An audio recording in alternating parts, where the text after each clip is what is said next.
साथियों नमस्कार। आज दिन भर की खबरों को लेकर मैं हाजिर हूँ। खबर की शुरुआत बिहार से करेंगे जो 7वें चरण से जुड़ी हुई होगी। 7वें चरण को लेकर बिहार में कुछ बड़ी घोषणाएं आज हुई हैं, उसको भी देखेंगे और साथ ही साथ बीएसटीसी वर्सेस बीएड केस का जो फैसला आया उसके बारे में भी विस्तार से बात करेंगे कि क्या है फैसला। उससे पहले अगर आप हमारे चैनल पर न्यू हैं तो चैनल को सब्सक्राइब कर लें ताकि शिक्षा जगत से जुड़ी हर छोटी बड़ी खबर हम आपको दिखाते रहें। तो चलिए शुरू करते हैं। दोस्तों, ये बीजेपी बिहार के ट्विटर हैंडल से आज ट्वीट किया गया। एनडीए सरकार शिक्षकों की कर रही है बम्पर बहाली, 1 लाख शिक्षकों की और होगी बहाली। पिछले महीने 41,000 शिक्षकों की बहाली हुई है पूरी। शैक्षिक वर्ष 2022-23 में सभी नियुक्तियां पूरी कर ली जाएंगी। जी हाँ, इसे एक बड़ा ट्वीट कहा जा सकता है और ट्वीट को सीधे 7वें चरण से जोड़कर देखा जा सकता है।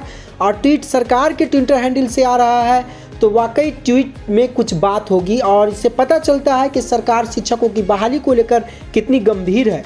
दूसरा ट्वीट देखेंगे। दूसरा ट्वीट है ये तारकेश्वर प्रसाद, बिहार के डिप्टी सीएम, इन्होंने ये ट्वीट किया है 20 घंटे पहले। ये ट्वीट दोस्तों, ये ट्वीट कल का है।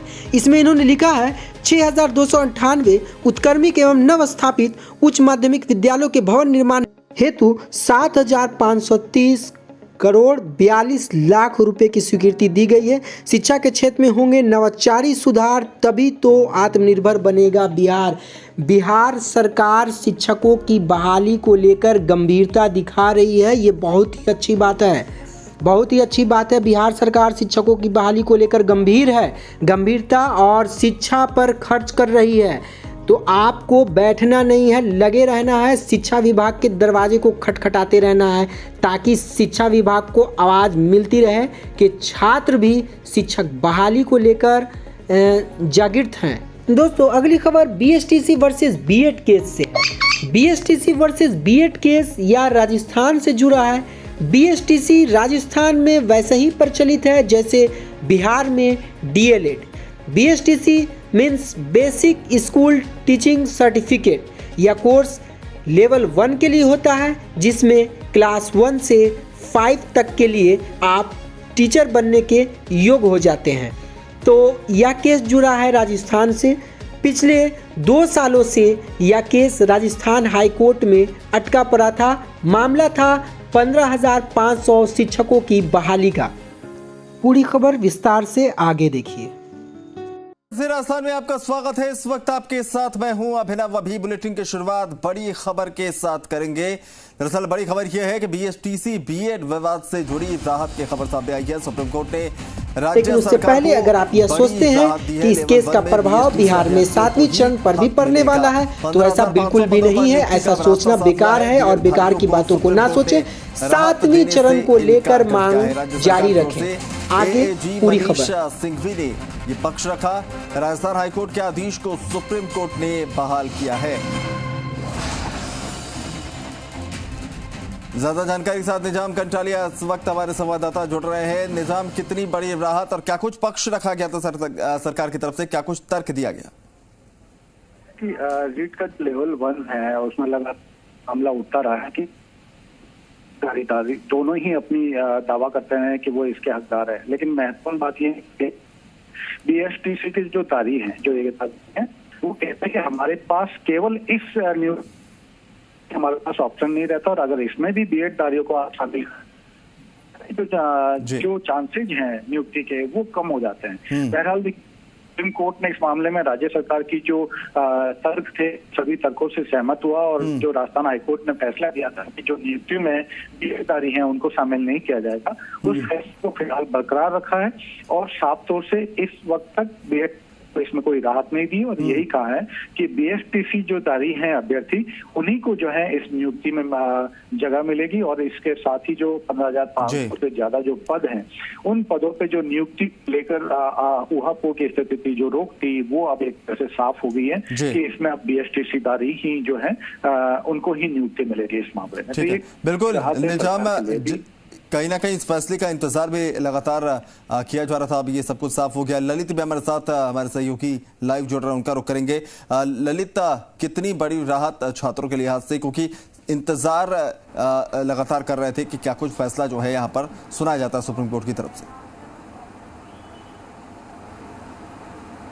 जी बिल्कुल अभिनव, आपको बता दें कि प्रदेश के 15,500 उन बेरोजगारों के लिए बड़ी खबर है जो लगातार पिछले 2 सालों से संघर्ष कर रहे थे कि लेवल 1 में बीएसटीसी का हक होना चाहिए। हमने देखा था कि राजधानी जयपुर की सड़कों पर कई बड़े आंदोलन देखने को मिले थे, 2 महीने से ज्यादा समय तक धरना देखने को मिला था। उसके बाद सरकार की ओर से जोधपुर हाईकोर्ट में जब इस मामले पर सुनवाई हो रही थी तो बीएसटीसी अभ्यर्थियों के पक्ष में जो अपना सरकार ने है वो पक्ष लिया था, साथ ही लेवल 1 में बीएसटीसी अभ्यर्थियों का हक माना था, जिसके बाद जोधपुर हाईकोर्ट ने फैसला दिया था कि लेवल 1 बीएसटीसी अभ्यर्थियों के लिए रहेगा तो वहीं लेवल 2 बीएड अभ्यर्थियों के लिए रहेगा। इसके बाद जोधपुर हाईकोर्ट के फैसले को लेकर सुप्रीम कोर्ट का दरवाजा खटखटाया गया था। हालांकि 3 बार इस मामले पर सुनवाई नहीं हो पाई थी, लेकिन आज इस मामले पर सुनवाई हुई है और साफ तौर पर सुप्रीम कोर्ट ने राज्य सरकार की ओर से जो दलीलें पेश की गई थी, डबल एजी मनीष सिंह भी वहां पर सरकार की ओर से पैरवी कर रहे थे, उन्होंने लेवल 1 को लेकर जो पक्ष रखा था उस पक्ष को आधार बनाते हुए सुप्रीम कोर्ट ने यह फैसला दिया है कि लेवल 1 में सिर्फ बीएसटीसी अभ्यर्थियों का ही हक रहेगा, यानी कि बीएड अभ्यर्थी लेवल 1 में शामिल नहीं हो पाएंगे। यदि पिछली भर्तियों की बात की जाए तो लेवल 1 में यानी कक्षा 1 से लेकर 5वीं तक जो ये लेवल 1 के अभ्यर्थी हैं सिर्फ उन्हीं को ही नियुक्ति दी जाएगी। ऐसे में जहां दस्तावेज सत्यापन का कार्य अब शुरू हो चुका है तो ऐसे में अब बीएसटीसी अभ्यर्थियों के लिए बड़ी राहत की खबर है कि लेवल 1 में अब बीएड धारियों को शामिल नहीं करा जाएगा। हालांकि बीएड धारियों की ओर से लगातार ये मांग की जा रही थी कि बेहतर गुणवत्तापूर्ण शिक्षा के लिए लेवल 1 में बीएड धारियों को शामिल किया जाए, क्योंकि एनसीटी का जो गजट नोटिफिकेशन था उस नोटिफिकेशन के आधार पर बीएड धारियों ने यह मांग की थी कि लेवल 1 में उनको शामिल किया जाए, लेकिन राज्य सरकार ने यह साफ कह दिया था कि बीएसटीसी अभ्यर्थियों को हक को नहीं मारा जाएगा, क्योंकि एनसीटी ने जो गजट नोटिफिकेशन था उसमें साफ तौर पर यह कहा था कि जहां भी किसी भी प्रकार से यदि लेवल 1 में जो बीएसटीसी अभ्यर्थी हैं उनकी संख्या पूरी नहीं होने पर बीएसटीसी अभ्यर्थियों से उनको भरा जाएगा। हालांकि प्रत्येक राज्य को स्वयं विवेक का यह अधिकार था कि वह गजट नोटिफिकेशन जो एनसीटी का नोटिफिकेशन था उसको किस प्रकार से लागू किया जाए। ऐसे में प्रदेश सरकार की ओर से बीएसटीसी अभ्यर्थी को यह राहत दी गई थी कि लेवल 1 में सिर्फ बीएसटीसी अभ्यर्थी ही शामिल होंगे और अब सुप्रीम कोर्ट से भी राज्य सरकार को एक बड़ी राहत मिली है, साथ ही बीएसटीसी अभ्यर्थियों की हरी झंडी मिली है। बिल्कुल, कहीं ना कहीं बड़ी राहत जरूर इसे कहा जाएगा। ललित, आप बने रहिएगा हमारे साथ, अगली खबर पर विस्तार से आपसे जानकारी लेंगे। निजाम, आपका बहुत बहुत शुक्रिया तमाम जानकारी हम तक पहुंचाने के लिए। अगली खबर का रुख करेंगे। शिक्षा विभाग में आने वाले वक्त में अब 60,000 पदों पर भर्ती होने जा रही है, लेकिन अभ्यर्थियों के सामने समस्या यह है कि ना तो उन्हें एग्जाम की डेट का कुछ पता है, ना ही सिलेबस की कोई जानकारी। दरअसल सरकार ने नवंबर में स्कूल व्याख्याता के 6,000 पदों और वरिष्ठ अध्यापक के 9,760 पदों पर भर्ती का ऐलान किया, लेकिन घोषणा के 5 महीने बाद भी ना तो एग्जाम डेट जारी हुई, ना ही कोई सिलेबस की जानकारी मिली। 23 और 24 जुलाई को रीट होने वाली है और इसके बाद ये दोनों परीक्षाएं।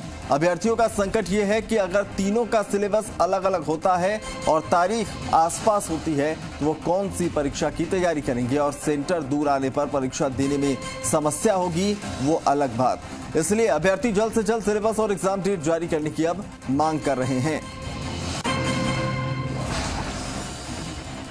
अभी बेरोजगार असमंजस की स्थिति में वो सेकंड ग्रेड फर्स्ट ग्रेड की तैयारी करे या रीट की तैयारी करे और उसका सिलेबस क्या होगा, कब एग्जाम होगा, कब परिणाम आएगा, कोई स्थिति स्पष्ट नहीं है। तो सरकार उनका कैलेंडर जारी करे और एक बात का ख्याल जरूर रखे कि इनकी परीक्षा तिथियों में टकराव नहीं हो कि एक साथ फर्स्ट ग्रेड सेकंड ग्रेड या रीट करवा दे। बेरोजगार किस किस की तैयारी कर पाएगा। तो सारी स्थितियों को मद्देनजर रखते हुए सिलेबस और विज्ञप्तियां जल्द से जल्द जारी करें, कैलेंडर जारी करें, जिससे प्रदेश के बेरोजगार को राहत मिल सकती है। 15 लाख से ज्यादा बेरोजगार आज इंतजार कर रहे हैं इन भर्ती परीक्षाओं का। देखिए, जुलाई में पात्रता परीक्षा करवा रहे हैं, नवंबर दिसंबर में ये कह रहे हैं कि मेन एग्जाम करवाएंगे और फिक्स उसकी डेट नहीं बता रहे हैं। इससे एक हमारा देखिए मानसिक संतुलन बिल्कुल निश्चित तौर पे बिगड़ रहा है। मैं तो यही कहूँगा कि जल्दी से जल्द जितना हो सके रीट का एक सिलेबस जारी करें। जो सेकंड पेपर होने वाला है उसमें जीके का या फिर और सब्जेक्ट का कितना वेटेज रहने वाला वो भी बताएं और क्या वेटेज जुड़ेगा या नहीं जुड़ेगा इसके बारे में भी स्पष्ट जानकारी करें, ताकि हम अच्छे से अपनी तैयारी प्रॉपर तरीके से कर पाएँ रीट की। सर, कंपटीशन इतना बढ़ गया है, मुखिया जी कहते हैं कि आप पढ़ाई करो। अरे हम तो पढ़ लेंगे, आप सिलेबस तो जारी करो। सिलेबस जारी बिना क्या हम किताबों को देखते रहेंगे, हम जिंदगी में पढ़ते ही रहेंगे क्या? आप सिलेबस जारी करो तो हम दिशा में तैयारी करें ना।